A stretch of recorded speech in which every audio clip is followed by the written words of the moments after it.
This is the quiz 3.12 help video. So before we start the quiz questions, you need to remember your mapping rules.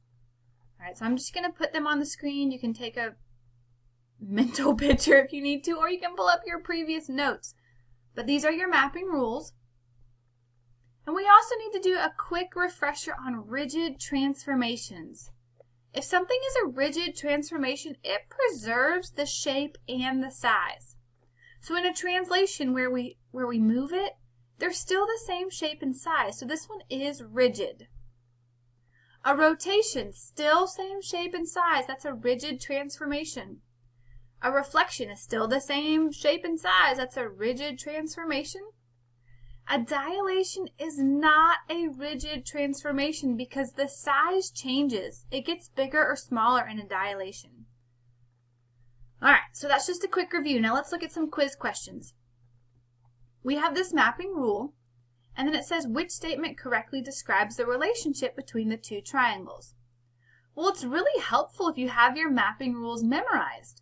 If you do have them memorized, then you know that if you change the sign of x and keep y the same, that's a reflection across the y-axis. So I know that I am reflecting across the y-axis. So when I go to read my answer options, I know a reflection is rigid. So let's see. Triangles are congruent because it is a reflection, and a reflection is a rigid motion. That is correct. It's not a rotation. And then this one says reflections are not rigid motion. That's not true. And it's not a translation. So you need two pieces of information to be successful here. First, you need to know what the mapping rule is telling you, and then you need to know whether or not that's a rigid motion.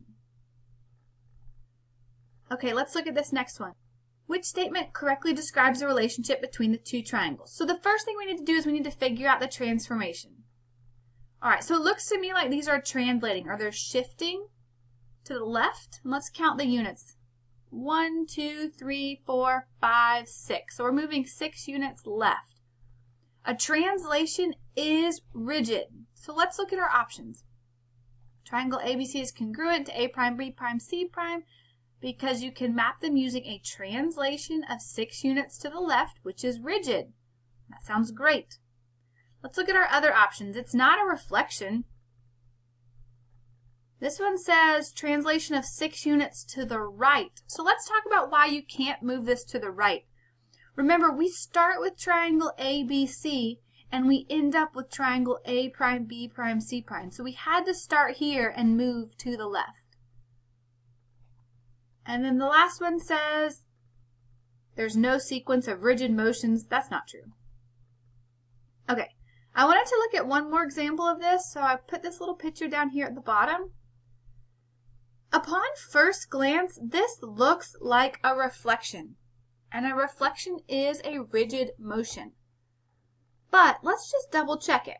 Alright, so from J to J prime, I went 1 to the line of reflection, so I go 1 in the opposite direction. That is correct.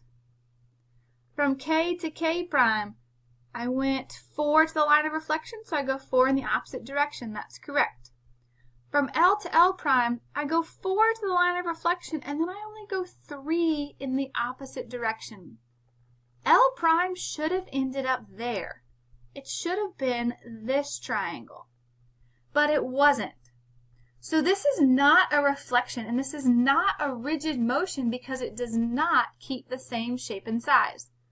So an example like this one is not rigid. So just FYI to keep an eye out for that as well. Alright, the coordinates of the vertices of triangle JKL are this, and the coordinates of vertices J prime, K prime, L prime are this. Which statement correctly describes the relationship? Alright, so let's see what they're doing to go from, let's just check J to J prime. So in J to J prime, the X value stays the same, and the Y value subtracts 2. Or the Y value changes signs, I'm sorry. We'll go with changes signs. Whoops. Alright, let's check K and K prime. So again, the X value stays the same and the Y value changes signs. And then let's check L and L prime.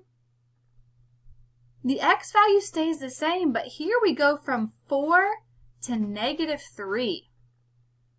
So we are changing the shape of this. This is not a rigid transformation or rigid motion. Because to go from 4 to -3, you would have to do like -7 or something. Notice how we're not doing the same thing on each of the points.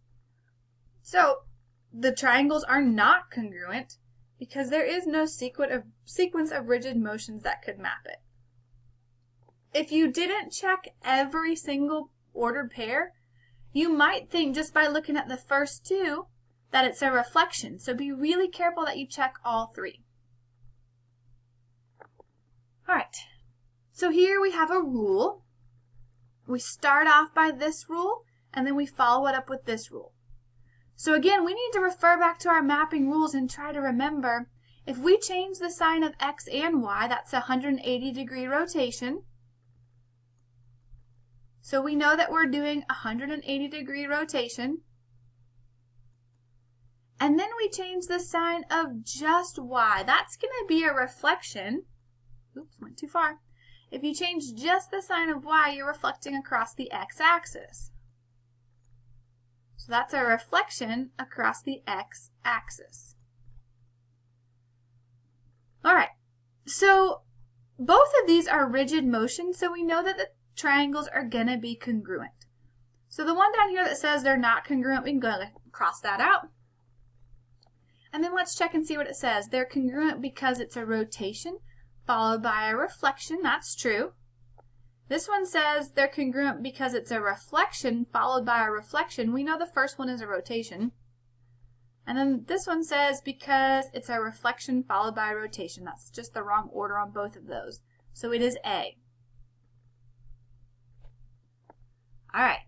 So again, we have two coordinates, and we want to figure out which one is true. So let's check A to A prime.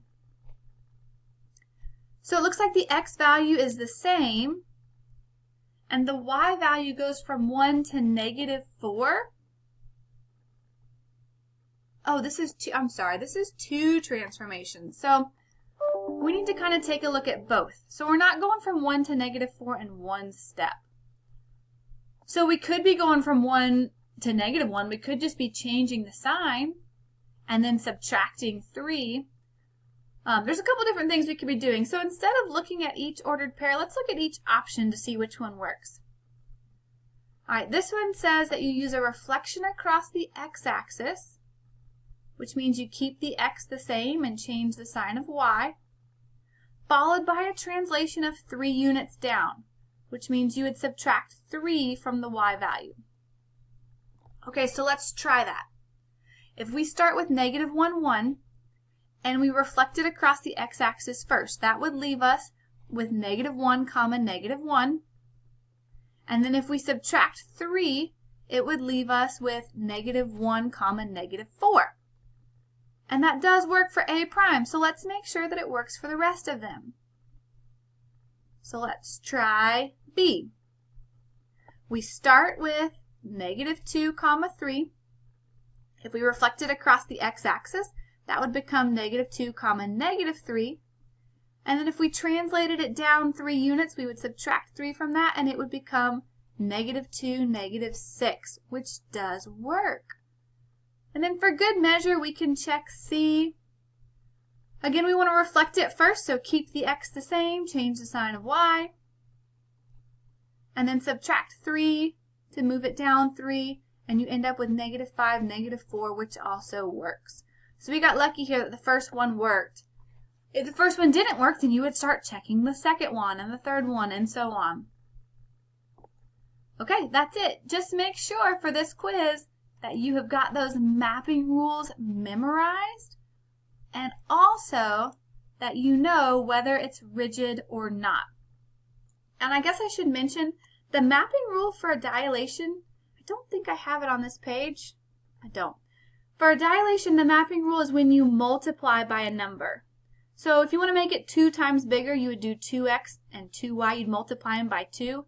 And that is, again, not rigid. All right, good luck on your quiz.